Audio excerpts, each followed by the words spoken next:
দুনিয়া থেকে এরা লুপ্তপ্রায় হয়ে গেছে। এখানে তো নেই এরা। ভাগ্যচক্রে কংগ্রেসের কারণে আবারও রাজনৈতিক বিশ্লেষকদের কাছে সমালোচিত প্রাক্তন মুখ্যমন্ত্রী শ্রীমান বিপ্লব কুমার দেব সিপিআইএমকে অন্য প্রজাতি বলে আখ্যায়িত করলেন সরাসরি সংবাদ মাধ্যমের ক্যামেরার সম্মুখে। এবার অন্য প্রজাতি বলতে কি বোঝাতে চাইছেন প্রাক্তন মুখ্যমন্ত্রী বিপ্লব কুমার দেব সেটাই বোঝা মুশকিল। তাহলে কি কমিউনিস্টরা এলিয়েন হয়ে গেছে নাকি অন্য কিছু? অন্য প্রজাতি বলতে কি বুঝালেন সেটা স্পষ্টীকরণ করলেন না প্রাক্তন মুখ্যমন্ত্রী শ্রীযুক্ত বিপ্লব কুমার দেব।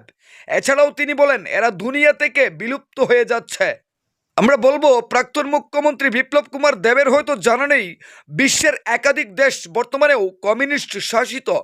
ভারতবর্ষের চতুর্দিকে নেপাল থেকে ভুটান, শ্রীলঙ্কা সবগুলোতেই বর্তমানে কমিউনিস্টের দবদবার রাজত্ব। তিনি আরও বলেন বিলুপ্ত প্রায় হয়েই গিয়েছিল। বিগত বিধানসভা নির্বাচনে নাকি কংগ্রেসের হাত ধরেই এই কয়েকটি বিধানসভা আসন সিপিআইএম নির্বাচিত হয়েছে, তা না হলে বরাডুবি নিশ্চিত ছিল। এবার প্রশ্ন উঠছে যদি এরা দুনিয়া থেকে কিংবা ত্রিপুরা রাজ্য থেকে বিলুপ্ত হয়েই যাচ্ছে তাহলে কমিউনিস্টদের নিয়ে এত মাথা ব্যথা কেন প্রাক্তন মুখ্যমন্ত্রী বিপ্লব কুমার দেবের?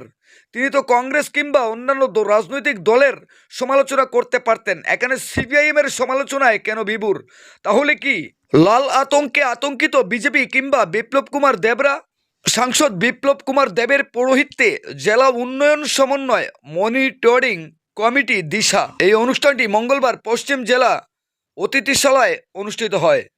এদিনের এই অনুষ্ঠানে বিপ্লব কুমার দেব ছাড়াও উপস্থিত ছিলেন পশ্চিম ত্রিপুরা জেলা সহকারী সভাধিপতি বিশ্বজিৎ শীল, মেয়র দীপক মজুমদার, পশ্চিম ত্রিপুরা জেলার বিধায়ক মীনারানী সরকার সহ অন্যান্যরা। সরকারি অনুষ্ঠানে রাজনৈতিক মন্তব্য রীতিমতো সমালোচিত আবারও প্রাক্তন মুখ্যমন্ত্রী শ্রীমান বিপ্লব কুমার দেব। শুনুন কি বললেন তিনি। ব্যুরো রিপোর্ট, লাল শক্তি নিউজ। এরা আসে না, এরা অন্য প্রজাতি। দুনিয়া থেকে এরা লুপ্তপ্রায় হয়ে গেছে। এখানে তো নেই এরা।